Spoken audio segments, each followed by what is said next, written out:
నమస్తే, నా పేరు Shivaji. Welcome to our channel. ఈ 164 మంది ఎమ్మెల్యేలు ఎవరైతే ఉన్నారో ఎలాగో గెలిచిపోయామో ఇంకా 4 సంవత్సరాలు మన ప్రభుత్వమే ఉంటుంది అని చెప్పి అలసత్వం ప్రదర్శించకండి. ఎందుకంటే ప్రతిరోజు చంద్రబాబు నాయుడు గారు కొన్ని సంస్థల ద్వారా ఎమ్మెల్యేల పనితీరు పైన సర్వేలు చేయించుకుంటున్నాడు. ఈ మధ్య కాలంలో చేసినటువంటి సర్వేల్లో కొంతమందికి నెగిటివ్గా వచ్చింది, కొంతమంది మంత్రుల మీద కూడా నెగిటివ్గా రావడంతో మొన్న ఈ మధ్యనే మనం కూడా ఒక వీడియోలో చర్చించుకున్నాం. కొంతమంది మంత్రులను పిలిపించి ఆయన అసహనం కూడా వ్యక్తం చేసినట్టు, హెచ్చరికలు కూడా చేసినట్లు మనం చర్చించుకున్నాం. ఇప్పుడు ఎమ్మెల్యేల పనితీరు మీద చూడండి. ఎమ్మెల్యేలు ఇంటింటికి వెళ్ళట్లేదు.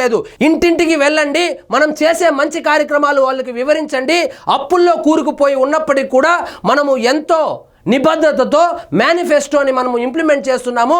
మనం చేసే మంచి జనాలకు తెలియాలనేటువంటి ఉద్దేశంతో ప్రతి ఎమ్మెల్యేని ఇంటింటికి వెళ్ళండి, సందర్శించండి, ఎక్స్ప్లెయిన్ చేయండి అని చెబితే కొంతమంది దానికి కూడా డుమ్మా కొట్టారు. ఆ రిపోర్ట్ మొత్తం ఇప్పుడు చంద్రబాబు నాయుడు గారి టేబుల్ మీద ఉంది. చూడండి, ఎమ్మెల్యేలు ఇంటింటికి వెళ్ళట్లే, ప్రజల నుంచి పెద్ద ఎత్తున కంప్లైంట్స్. సుపరిపాలన తొలి అడుగుపై చంద్రబాబు సర్వే. ఎమ్మెల్యేలు టీడీపీ నేతలు మీ ఇంటికి వచ్చారా లేదని కాల్స్ వస్తుంది జనాలకి. ఎస్ అంటే 1 నొక్కండి, నో అంటే 2 నొక్కండి అనే కాల్స్ వస్తుంది. ఆ డేటా మొత్తము చంద్రబాబు నాయుడు గారు సమీకరించారు. సమీకరించి ఎవరెవరైతే సుపరిపాలన తొలి అడుగు అనేటువంటి కార్యక్రమం విజయవంతంగా నిర్వహించలేదో వాళ్ళనందరినీ పిలిచి 1-to-1 మాట్లాడేటువంటి అవకాశం కూడా ఉందని చెబుతా ఉన్నారు. ఇందులో దాదాపు 40 మంది ఎమ్మెల్యేలు ఎవరైతే ఉన్నారో వాళ్ళ మీద జనం అసంతృప్తిగా ఉన్నట్లు కూడా వార్తలు వస్తూ ఉంది. సో తమ ఇంటికి ఎవరు రాలేదని సర్వేలో జవాబులు, ఎమ్మెల్యేల పనితీరు పైన ఫిర్యాదులు. ఎమ్మెల్యేలే కాదు, ఈ మధ్య కాలంలో మంత్రులు కూడా హెచ్చరించారు. దయచేసి ఎవరు ఈ మైన్స్ వైన్స్ జోలికి వెళ్ళొద్దండి. అదేవిధంగా గీత కార్మికుల కోసం కేటాయించినటువంటి కోటా ఏదైతే ఉందో 10% అని చెప్పి వాటిలో మీ బినామీలను పెట్టి దందాలు చేయొద్దండి. బార్ పాలసీ కూడా తీసుకొచ్చాము, అందులో కూడా 10% గీత కార్మికులకు కేటాయించాము. ఇది చాలా మంచి కార్యక్రమము, దయచేసి అందరూ సహకరించాలి. అంతేగాని కకృతి పడి అందులో కూడా మీ బినామీలను చేర్పించి అందులో కూడా కమిషన్లో లేకపోతే దందా చేయాలని చూస్తే ఊరుకునేది లేదని కూడా హెచ్చరికలు జారీ చేశారు. రాష్ట్రంలో కూటమి సర్కార్ ఇటీవలే ఏడాది పాలన పూర్తి చేసుకుంది. ఈ నేపథ్యంలోనే ఒక్కొక్క హామీని వరుసగా అమలు చేసుకుంటూ వెళ్తుంది. అయితే ఏడాది పాలన సందర్భంగా సుపరిపాలనలో తొలి అడుగు కార్యక్రమం చేపట్టింది.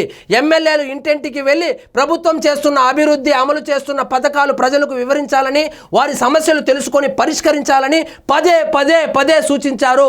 కానీ కొంతమంది ఎమ్మెల్యేలు పెడచెవిన పెట్టి వాళ్ళు ప్రజాక్షేత్రంలోనే లేరు. కొంతమంది పక్క రాష్ట్రాల్లో ఉన్నారు, కొంతమంది అయితే తందానా అని చెప్పి విదేశాల్లో కూడా వెళ్ళి విహారయాత్రలు చేస్తున్నారే కానీ జనాలకు అందుబాటులో లేదని నివేదికలు వచ్చింది. వాళ్ళనందరినీ పిలిచి మందలించడం కూడా జరిగింది. ఇంకా 4 సంవత్సరాల సమయం ఉంది ఎన్నికలకు.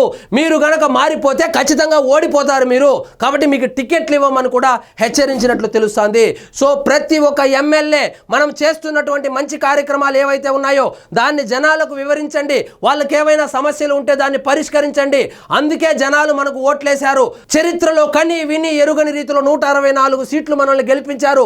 కాబట్టి మనం కష్టపడి పని చేయాలని కూడా చంద్రబాబు నాయుడు గారు చెప్పుకొచ్చారు. కొంతమంది అయితే పెడచెవిని పెట్టినట్లు తెలుస్తోంది, వాళ్ళను హెచ్చరించారు. మరి చూద్దాం మరి ఏం జరుగుతుందో. ఇంకా ఎన్నికలకు దాదాపు 4 సంవత్సరాల సమయం ఉంది కాబట్టి ఏమైనా జరగవచ్చును. సో ఇదండి ఈరోజు మన టాపిక్. మీకు ఈ వీడియో నచ్చినట్లయితే లైక్ చేయండి, షేర్ చేయండి, ఛానల్ మాత్రం సబ్స్క్రైబ్ చేసుకోవడం మర్చిపోవద్దు.